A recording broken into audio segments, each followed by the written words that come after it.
اليوم تمر علينا ذكرى 6 أيار، وهو عيد الشهداء الذي قام السفاح العثماني جمال باشا السفاح بإعدام الوطنيين السوريين واللبنانيين. قام بإعدامهم شنقا في ساحات بيروت ودمشق، ساحة البرج في بيروت وساحة المرجل في دمشق. إن هذا العثماني السفاح من عام 1916 قام بإعدامهم هؤلاء الوطنيين. اليوم يعاود أردوغان السفاح بالمجازر بحق الأطفال والنساء في شمال وشرق سوريا، من مجازر ارتكبت منزرة الرفعت ومجازر في سركانية ورأس العين وتل أبيض. يقوم الآن أردوغان السفاح الدولة العثمانية بإعدام الوطنيين العرب، منها محاولة منها لقمع الحريات والفكر ولطمس جرائم العثمانيين لكي لا أحد يتكلم عن جرائمهم. قاموا بإعدام الوطنيين ولكي لا يكون أحد شاهد على ما اقترفته من مجازر بحق العرب كافة المكونات آنذاك. طبعا نحن مقبلين على يوم 6 أيار، هو يوم لعيد الشهداء.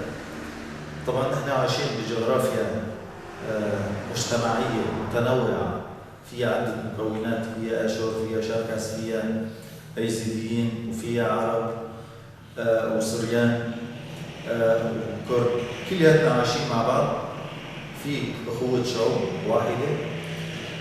دماء الشهداء انصبغت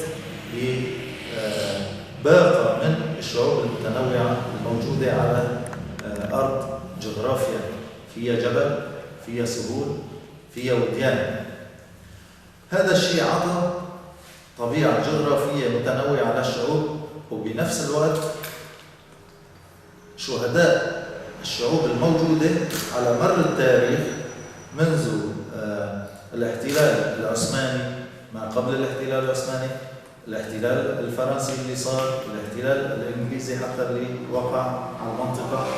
هذا الشيء كله ولد شهداء منذ الزمن التاريخي القديم لحد التاريخ الحديث اللي نحن حاليا عم نعيشه، والاخطاء عم تتكرر، والمستعمر عم يطغى اكثر وعم يحاول يعيد امجاده مثل ما كانت عليها السنوات اللي كانت فيها مسيطرة الدولة العثمانية. طبعا بوقت كان الاحتلال العثماني للجغرافيا الشرق الأوسط بشكل عام، بآخر عهد للاحتلال العثماني بزمن جمال باشا السفاح، طبعا أسفر عنه سياسات ضد شعوب المنطقة الموجودة ضمن الشرق الأوسط، من بيناتها سياسة التدريج، من بيناتها سياسات اللي تم التعامل فيها مع اللي كان نحن نسميهم العرب الأحرار، اللي كانوا عم يطالبوا بحقوقهم، عم يطالبوا برفع الظلم، عم يطالبوا بإلغاء سياسة جمال باشا السفاح اللي كانت هدفها هو قمع المجتمعات وقمع المفكرين أصحابين التنوير اللي هن بينوروا المجتمعات اللي عم تعاني الظلم والاستغلال والاستعباد. حتى كان في أحد المفكرين هو المفكر عبد الرحمن الكواكبي، ألف عدة كتب من بيناتها طبائع الاستبداد ومطامع الاستعباد. هذا الشيء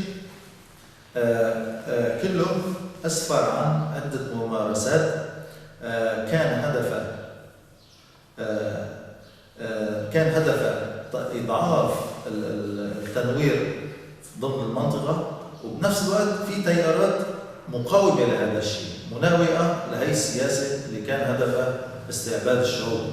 6 أيار هو ذكرى لإعدام شهداء العرب الأحرار يلي تم إعدامهم من قبل الدولة العثمانية على يد السلطان جمال باشا اللي كان موجود اللي لقبوه بالسفاح. طبعا نتيجة المفكرين اللي كانوا موجودين ودورهم البارز في تنوير العقول والمجتمعات اللي كانت موجودة على الأرض، حدثت تيارات هدفها كان ثوري بحت لمساعدة المجتمعات بالوصول لحقوقها وحرياتها، وبنفس الوقت تيارات مناوئة، تيارات مستعمرة، تيارات هدفها استعماري ضد الشعوب، ضد المكونات اللي حكينا عنهم اللي بتتمتع فيها جغرافيا الشرق الأوسط والجغرافيا بشكل عام المنطقة. سياسة الدولة العثمانية عم تتجدد حاليا بسياسة الاتحاد، حزب العدالة والتنمية المترأس فيه أردوغان المعروف بسياسة تركيا الحديثة. طبعا بتاريخ 6 أيار بنفس الوقت تم فيه محاولة اغتيال القائد عبد الله أوجلان بهذا التاريخ. طبعا تاريخ 6 أيار هو تاريخ عم يظهر فيه تجذر السياسة الاستعمارية لحكومة العدالة والتنمية الموجودة ضمن الأناضول التركية. طبعا هذا الشيء بهذا التاريخ نفسه هو تم بالتاريخ القديم محاولة اغتيال القائد عبد الله أوجلان بنفس تاريخ 6 أيار، وبنفس التاريخ تم فيه إعدام الشهداء الأحرار العرب بساحة بيروت وبساحة دمشق. طبعا هذا بيدل انه مهما كان المكون مهما كان الانسان لسانه، جنسه، لونه، معتقده، فهو معرض للسياسة الاستعمارية للدول بالاخص تركيا